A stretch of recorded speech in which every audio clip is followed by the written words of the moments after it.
মাত্র 6 দিনে ফিনল্যান্ডের spouse show হিসাবে ইতিহাস তৈরি করলো ডিএসএ কনসালটেন্সি। আমরা একটু জানার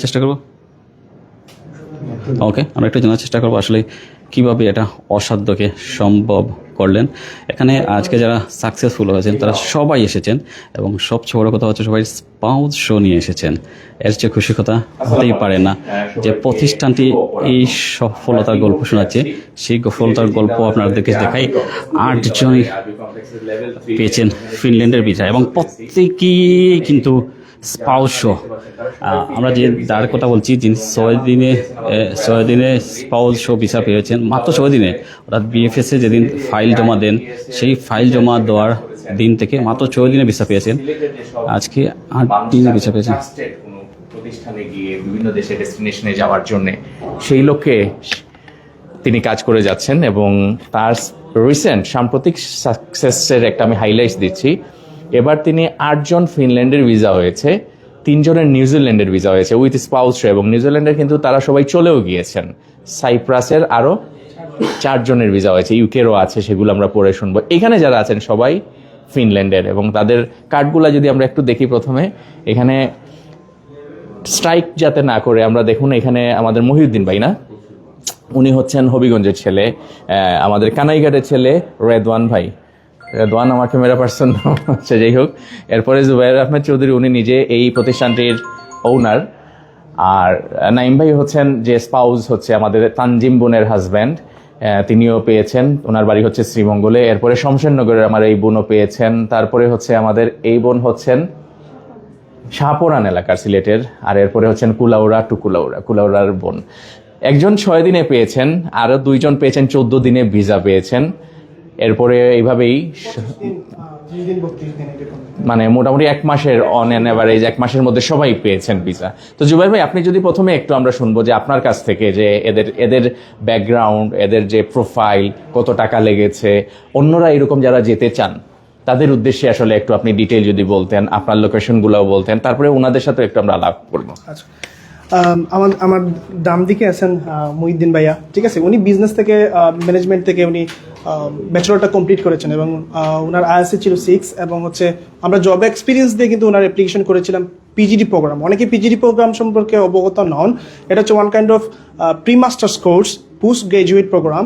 তো উনি ওইখানে অফার লেটার পান, যেখানে ওনার টিউশন ফি ছিল 12,000 ইউরো, ঠিক আছে। উনি ওটা পেমেন্ট করেছেন এবং উইদিনে 32 ডেজের মতো লেগেছে ওনার ভিসাটা হতে। আর এখানে আছেন আমাদের রেদওয়ান ভাই, উনি যেটাকে পাথওয়ে প্রোগ্রাম বলা হয়, ফাউন্ডেশন, এখান থেকে কিন্তু পাথওয়ে প্রোগ্রামে ভিসাটা পেয়েছেন। অনেকে পাথওয়ে প্রোগ্রাম নিয়ে একটু ভয়ে থাকেন, শঙ্কায় থাকেন যে ভিসা হবে কি না। যদিও আমি আর 4 জনের অফার লেটার পেয়েছিলাম, তারা টিউশন ফিস দেয় নাই, দেয়ার টকিং অ্যাবাউট দ্যাট কোথা থেকে শুনছেন যে ভিসাটা হয় না। এই হচ্ছে জলযন্ত্র উদাহরণ যে আমাদের রেদওয়ান ভাই যে ভিসা হয় যদি আপনার documentation, bank, each and everything proper ওয়েতে মেনটেন করা হয়। আমরা কিন্তু সবাইকে গাইডলাইনটা প্রোভাইড করি যে কীভাবে আপনার ডকুমেন্টসটা হবে, এবং 2 মাস আগে থেকে কিন্তু আমরা ইন্টারভিউ ট্রেনিং করাই। আমাদের আবিদা ম্যাম কিন্তু সবাইকে 2 মাস আগ থেকে ট্রেনিং করাইছেন। দেন হচ্ছে 2-3 দিন আগ থেকে কিন্তু আমিও ফোন কল দিয়ে সবাইকে অবগত করাই যে আপনার কীভাবে প্রিপারেশন নিতে হবে। ইন্ডিয়ার ভিসা নিয়েও অনেকে দুশ্চিন্তা ছিলেন, যেমন উনি ইন্ডিয়ার ভিসার জন্য কিন্তু 1.5 লক্ষ টাকা বেশি দিয়েছেন। কেন? আর্লি বার্ড স্কলারশিপটা উনি মিস করছে। দেয়ার ফ্যামিলি টকিং অ্যাবাউট দ্য ইন্ডিয়ার ভিসা হবে কি না, অনেকে এটা দুশ্চিন্তা থাকেন। কিন্তু আমি সেটার রিস্কটা নেই যে না, আমরা ম্যানেজ করে দিতে পারবো, বাট 100% দেই না কাউকে, বাট আমরা ম্যানেজ করে দিতে পারবো। ভাই, আপনাদের আমি একটু খুব সিলেটি একবার খাসা বাজায় কই আর কি। জি। এটা প্রতিষ্ঠান আইলে অনেকে আসলে প্রতারণার শিকার হয়, টাকা পয়সা লইয়া অনেকে বাগি যায়, তুকাইয়া মিলে না। ও পার্সপেক্টিভে, ও প্রেক্ষাপটে আপনার এই যে স্টাডি অ্যাব্রড কনসালটেন্সি ড্রিম, আমরা সবাই যারা অ্যাপ্লিকেশন করছি কিন্তু তার জাস্ট একটা ফাইল ওপেন একটা ফ্রিজ নেই, কারণ হচ্ছে অনেকে অ্যাপ্লিকেশন করে যাইতে চায় না, ঠিক আছে। যেহেতু আমরা কাজ করি, আমাদের একটা টিম বড়, এর ব্যক্তিতে আমরা কোনো 1 টাকা অগ্রিম পেমেন্ট নেই না। সবাই এখানে আসেন, জিজ্ঞেস করতে পারেন, এবং আমরা ইনসিস্ট করি যে আপনাদের কার্ডে চাইলে আপনারা পেমেন্ট করতে পারবেন, কোনো ফিজ।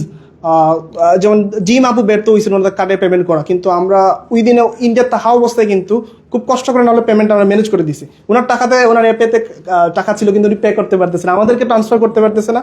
Somehow we manage the fees by our own, then উনি ইন্ডিয়া থেকে এসে কিন্তু আমাদেরকে পে করছে। তো এই সাপোর্টটা আমরা অনেক সময় দিয়ে থাকি যারা যে পেমেন্টে যদি প্রবলেমে পড়ে।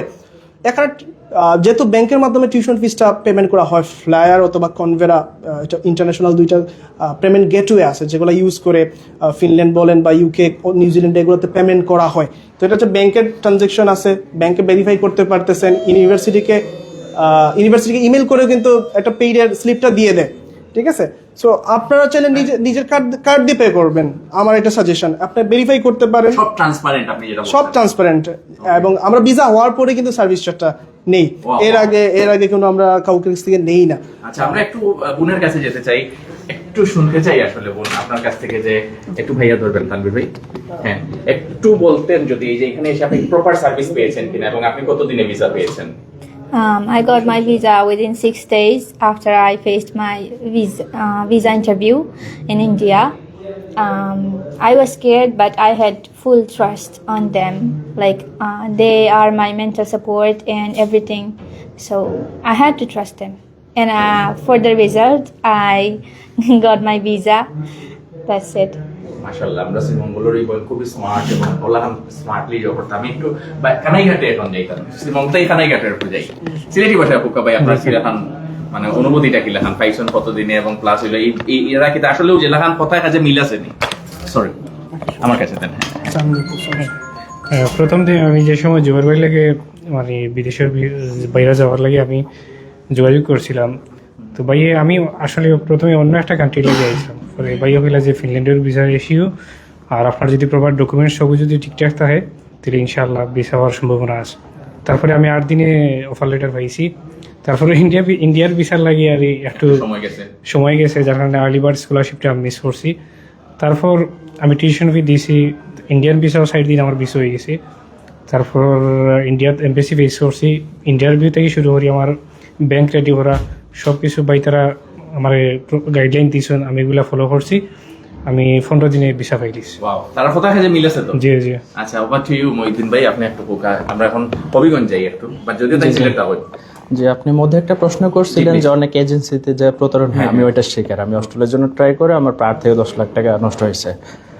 আর জুবাইর ভাইয়ের সাথে যে আমার এজেন্সি পারপাসের কথা সেটা না, ওনার সাথে আমার কত বছর থেকে সম্পর্ক, ওনার একটা ফ্রেন্ড টাইপের আর কি। আমরা বাইরে চাটা খাইতাম, আর ওই হিসেবে উনি আমার হয়ে রিস্ক নিল যে আমি আপনার অ্যাপ্লিকেশন ফিটা দিয়ে দিই, বাকি দেখা যাক আল্লাহ ভরসা। আর আমাকে কিন্তু 100% নিশ্চয়তা দেয় নাই, যেগুলো ফ্রড এজেন্সি বলবে যে এই যে আমার বাড়ির পাশে অমুক দেশে আপনি ফ্লাই করবেন চলে যাবেন, তিনি বলছে এটা না, যে 95% শিওর, বাকিটা আল্লাহ ভরসা।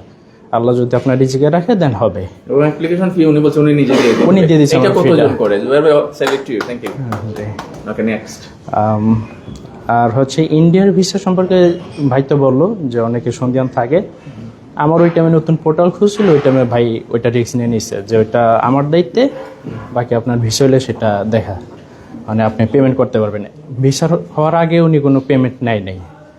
আর বাকি প্রপার গাইডলাইন সো আপনি সাজেস্ট করবেন যে হ্যাঁ you can come here for Finland or something? জি, আমি নিজে সাজেস্ট করি, কারণ আমি যেহেতু প্রতারণার শিকার হয়েছি একটা এজেন্সি থেকে, ঢাকার নাম না বলি, ওই জন্য আমি এখন নিজেই বলি যে আপনারা আসেন, ওনার সাথে কথা বললেন, কাজ তো পরে, আগে আসেন, অফিস ভিজিট করেন, ওনার ব্যবহারটা দেখেন, উনি কেমন মানুষ, ওনার যে প্রতিষ্ঠানের স্টাফ আছে বা সহযোগী আছে ওনারা কেমন, আপনার দেখে তারপর প্রসেস স্টার্ট করেন। থ্যাংক ইউ মহিউদ্দিন ভাই, খুব সুন্দর। আসলে আপনি একবার প্রতারণার শিকার হয়েছেন এবং এখানে এসে প্রপার সার্ভিস পেয়েছেন।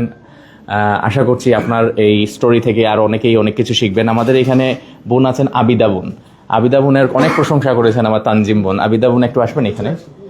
উনি ইন্টারভিউয়ের জন্য প্রিপেয়ার করার জন্য অনেক ট্রাই করেছেন। আপনার কাছ থেকে দুইটা কথা একটু শুনতে চাই বোন, একটু যদি আপনি যারা এরকম যেতে চান বা তাদের নিয়ে আপনি যেভাবে কাজ করেছেন একটু।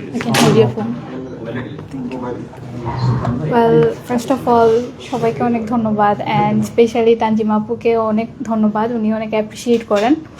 But to be very honest, not as an employee, আমি সবসময় ট্রাই করি যে একটা স্টুডেন্ট যে রিসেন্টলি এম্বাসি ফেস করবে, ওর যাতে আমি মেন্টাল সাপোর্টটা দিতে পারি। Not only the training for the interview, এরকম কিছু না, they actually go through a লট।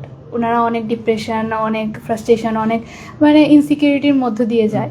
তো I just try to make them feel better. It's just a process of the interview preparation. I guess, কারণ সবাই almost research করে সব কিছু বের করতে পারে, বাট ওই মেন্টাল সাপোর্টটা ওই টাইমে আসলে কেউ প্রোভাইড করে না। অ্যান্ড এটা আসলে প্রফেশনালিজম বলবো না, it's just my personal experience, যেহেতু আমি এই সেক্টরে আছি। অ্যান্ড আমি দেখতেছি যে স্টুডেন্টদের কী অবস্থা বা ওনারা কেমন ফিল করেন বা কীভাবে ফেস করছেন। So I just try my best to put effort, and not as an just counselor or interview trainer, but as a human being. Okay, thank you for your